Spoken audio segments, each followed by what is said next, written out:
Hi everyone, and welcome to another session of Modding Madness here in the Creative Workshop at Caseking. As you saw in the last video, of course, it's all about the CBM Model 8032 Commodore, this 40-year-old piece of treasure of computer history, which I introduced in the last video. Yeah, well, what have I done so far? Well, one of the biggest hurdles was, of course, to take the screen out and to get rid of the vacuum, but we managed to do that. That is at home at the moment. I will show you in the next video. So we had to get rid of the vacuum. I had to saw the front part of the screen off because, of course, I want to put a flat screen behind it. And so I'll show you what I'm doing to that so that it's flat on the inside later on. As far as the case itself is concerned, first of all, I took it to pieces, and you saw, that explosion picture last time with everything lying here. Well, first of all, there was a slot here where the motherboard used to be. And what I did was I thought, okay, then Commodore back in the day, they thought, okay, we have to, in 40 years, Ali Abbas is probably going to dissect us and cut us up, and he wants to put a CD drive or a DVD inside there. So thank you to Commodore, all I can say, because who would have known in 40 years time afterwards then I actually did that. So it's found its place here. I made a sort of a tray for it so I can take it in and out, as you can see, like this, but it will be fixed, of course. And what I've also done is I've made a cover so that it's protruding out a little bit with a sign where you can, with a little cover for the front here where the LEDs will shine through with an on-off button. And this frame will be here. At the moment it looks a little bit odd, of course, because the frame is new and it's been painted matte black, but the rest is still shiny, rusty old metal. When it's all painted, then it will look proper. But as you can see, you can't see much, and that's exactly what I wanted. I don't want it to be too dominant that people start saying, hey, wait a minute, did they have DVD drives in those days? So that's where that's going to be. That's why I didn't put it in the front.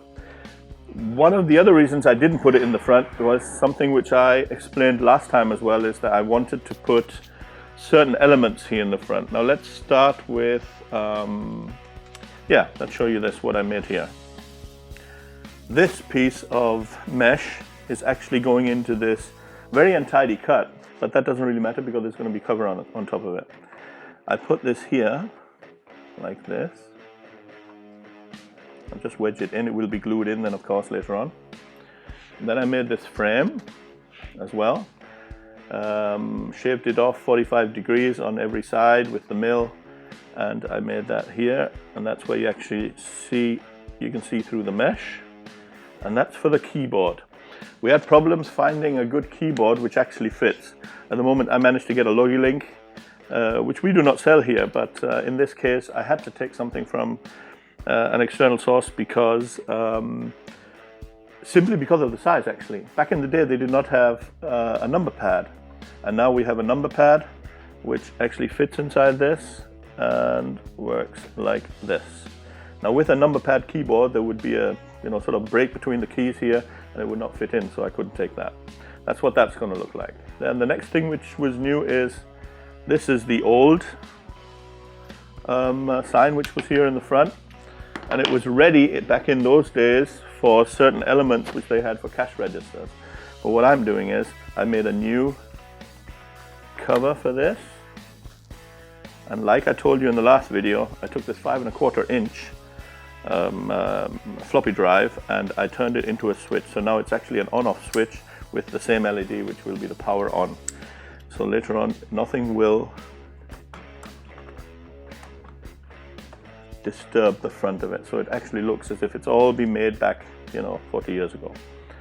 I'm not really sure about the name yet. We'll see whether I'm going to change that, because that's CRE8ODORE Model CKN 2019 instead of Commodore CBM Model 8032, sorry. CK is just for Caseking. And now I may reveal, we are working together with NVIDIA on this, and it's all about the RTX graphics cards, which this one will have 40 years afterwards, after it's being made, and so that's why I have an N here also in the logo. But let's see, maybe I change the name. We still have, it waited 40 years for a name, so it can wait another 40 days maybe. Now I'll show you what we did inside. I'll just take this out so that it doesn't fall, that thing. Oh well, it's fine. I cut up a motherboard tray from a different case, and I just took the part which I needed, where I will be putting the main board, like this. That's an Asus ROG main board, and then we've got 2 RAM modules from T-Force. Put in here. Now, one of the reasons why these modules are here, they are lighted, of course, lighted up, the RGB, but I don't want them to be too dominant, and it won't be RGB. I'll probably just restrict them to one color. But when I close it, you actually see through the mesh, and you can see it lighting up a little bit. So we have that little modern touch, but not too, it'll be decent. The rest of the space here is going to be for all sorts of things like switches and little transformers and whatever I'll be building into the rest of the case. At the moment it looks it doesn't look very tidy, but of course it will be tidy then as soon as I've made covers and things like that. So you will not see anything here, the holder which is holding the Seasonic power supply or the DVD drive or anything like that. We want to make it clean so that when I actually open it and demonstrate it as it used to be back in that day in 1979, then you can actually have a look inside, and it's a feast for your eye as well. So let's close this, and I'll show you the back now. I've just started doing a couple of tweaks on the back.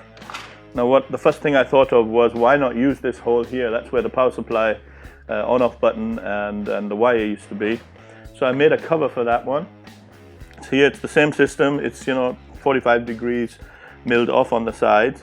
And I'm going to put that here because even though I will have an internal monitor, I also want that you can put an external monitor onto it as well. So if you don't want to just play on the old 12-inch monitor and you want to have your HDMI monitor on the outside, full HD, then of course you need a monitor connection. So I managed to pick this up, which will be screwed here on the inside, of course. And then this will go inside here, and I'll fit that exactly there. So that will be a nice addition. And what I'm doing now is I'm also making a couple of, well, actually I'm just going to use up all these openings. Why not? They're already there. I'm going to close this as well. I'm going to make a plate which will cover it all up, make it look much neater. Don't want to see these screws later on. And I will be putting another set of USB and sound input here as well, will be on the side here. So it has all the connections which you need. But one of the reasons I have the motherboard in the middle and not with the back plate showing the rear out of the rear is that most of the connections which I find on the motherboard I actually need inside the case. I do not need them anymore on the outside of the case. HDMI is going to go straight up to the monitor here. Then we've got the keyboard connection inside. Wireless LAN we're using anyway, it doesn't matter if the antenna is inside. So most of the stuff, except for power, I don't really need anything outside. Everything else is just a sundry, it's just an addition.